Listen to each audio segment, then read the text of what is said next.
He met John F. Kennedy in June 1961 when he paid a visit to Buckingham Palace. Elizabeth wasn't impressed with the Kennedys, and the Kennedys also found the Queen heavy-going. The Queen thought they were being performative, and even though they were polished, they seemed more interested in projecting an image. Another issue Queen Elizabeth had with the Kennedys was because they were a representation of a new kind of American politics that was youthful and media-savvy. As much as the Kennedys were political figures, they were celebrities, which didn't quite sit well with Elizabeth's upbringing of tradition and discretion. Palace to dine with the Queen and Prince Philip.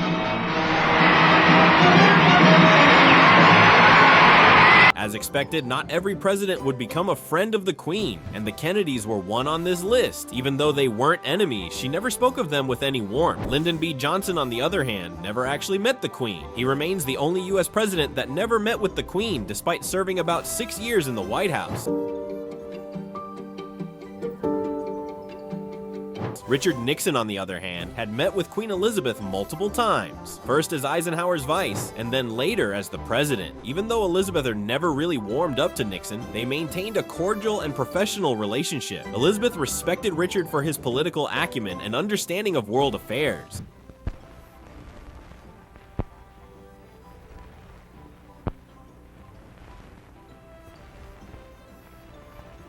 The Queen also found Richard Nixon to be intelligent and serious. Richard also treated her with necessary deference.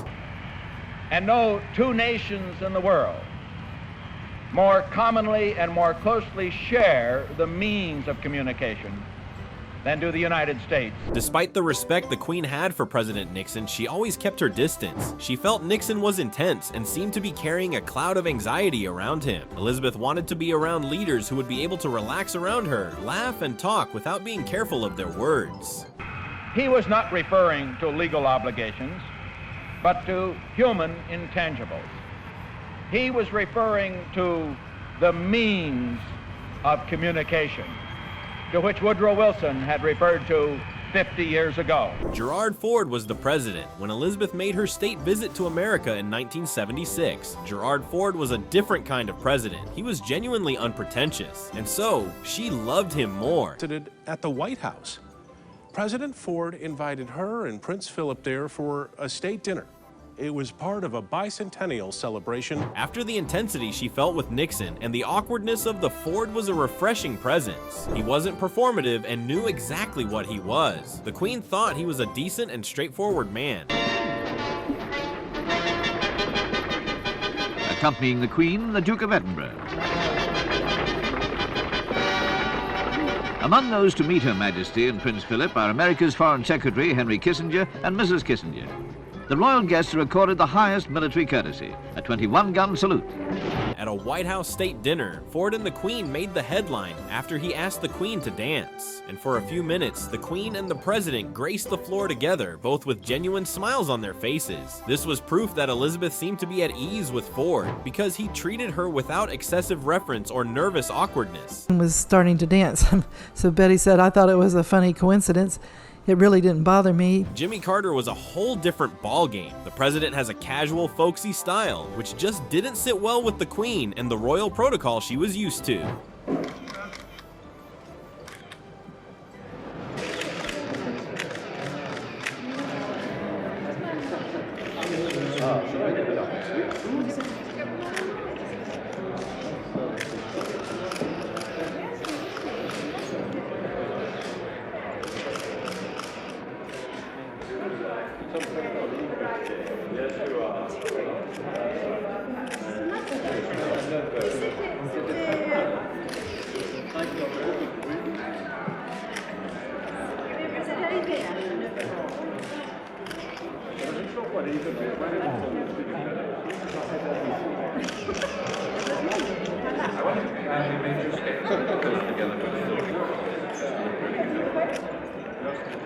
Your Royal Highness, could we just move in a little bit?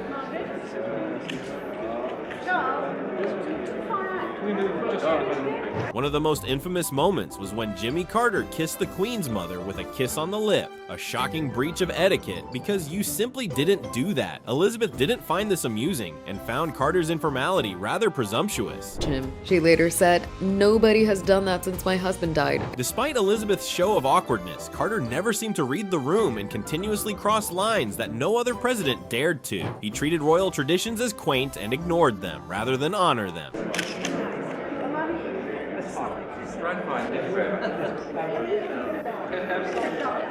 Even though Queen Elizabeth felt Jimmy Carter meant well, it still just wasn't enough, and didn't excuse his clumsiness and casual approach, which felt disrespectful. She maintained a cool relationship with him over the time of his presidency.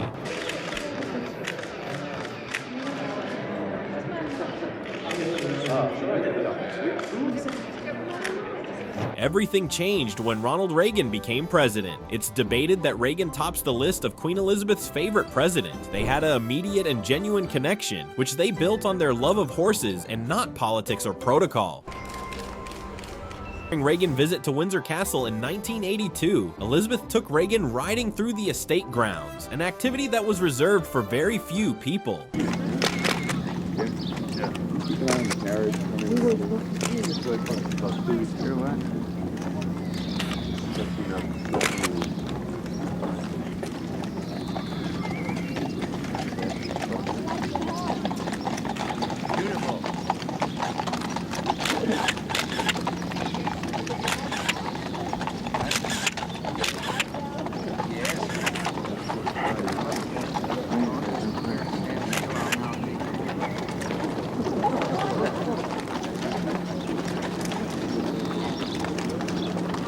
Queen Elizabeth also found Ronald Reagan to be very funny, as he always made her laugh. Reagan's ability to tell a story and land punchlines were qualities the Queen appreciated genuinely. Reagan was a breath of fresh air after a decade of world leaders who seemed terrified by the Queen. George H.W. Bush presidency felt like a return to the kind of old-school presidency and leadership the Queen was used to. So the Queen genuinely liked Bush. He was a reminder of the generation she grew up in.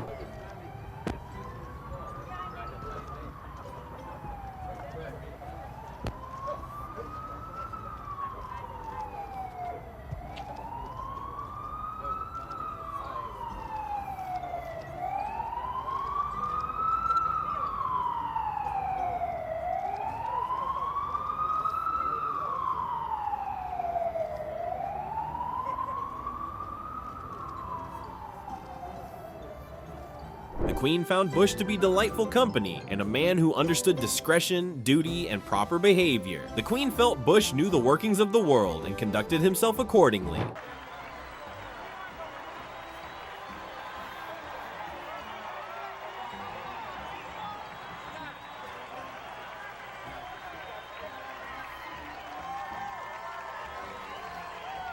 On several occasions, the Queen hosted George and his wife, Barbara. The Queen found both of them to be delightful company, and there didn't seem to be any form of awkwardness or misunderstanding that had plagued the previous presidential visits. Bill Clinton's relationship with the Queen was, however, complicated. Even though he was personally charming, intelligent, and charismatic, Queen Elizabeth didn't trust him. Clinton told us that during their very first meetings at a 1994 British state dinner and a ceremony marking the 50th anniversary of D-Day, he was impressed by the Queen's curiosity. During Bill Clinton's stay at Buckingham Palace in 1995, Elizabeth seemed to have remained guarded throughout. She thought something about Clinton was slippery. She thought he was too smooth, too eager to please everyone.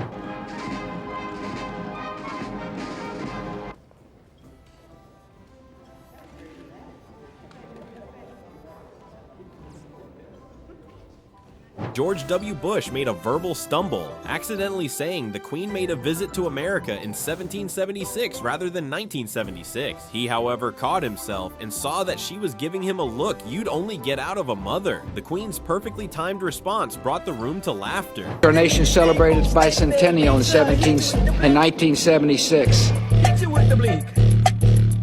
Hit you with the tricks. The Queen found Bush to be endearing, even though he occasionally made mistakes and even forgot protocols. Bush didn't seem to take himself too seriously, and so neither did the Queen.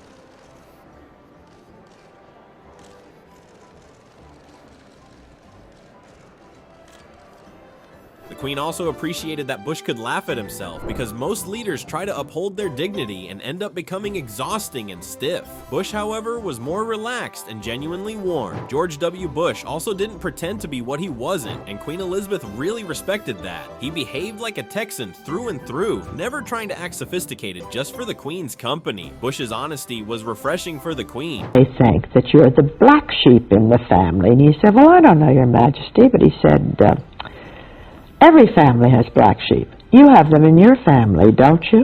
The whole table went to a deep silence. But he is outrageous. And she loved him.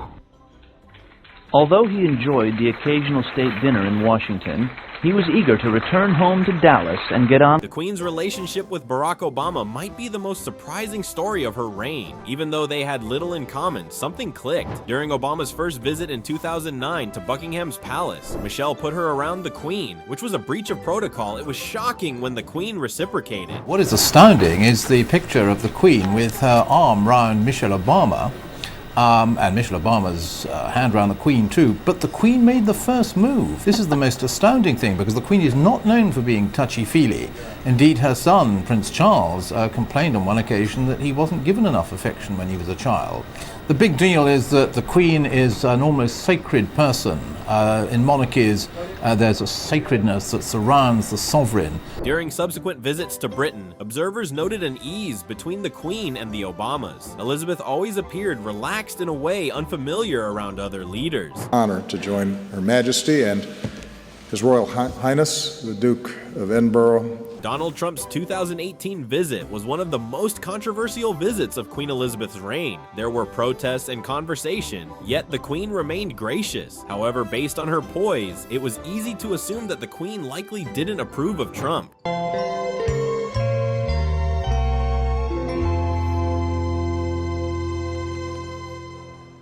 Trump's disregard for protocol, which showed during his visit as he broke protocol and walked before the Queen, causing her to sidestep, was a clear clash with everything the Queen believed in. But she never said so. However, you could easily deduce because the usual gestures and rollout given to other presidents were absent, which on its own was a statement.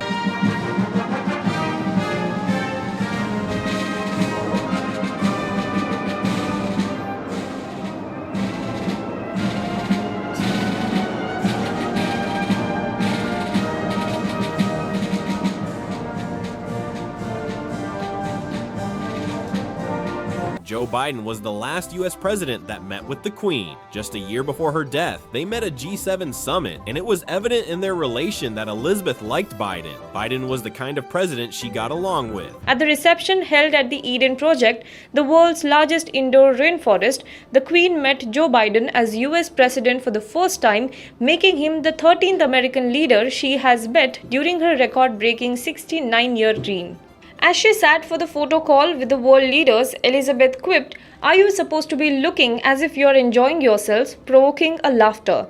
The British Prime Minister Boris Johnson replied, "Yes, we have been enjoying ourselves in spite." Biden treated Elizabeth with genuine warmth, and even though it was a brief encounter, it was meaningful. Elizabeth seemed to have enjoyed their conversation, as there was a sense of ease between them.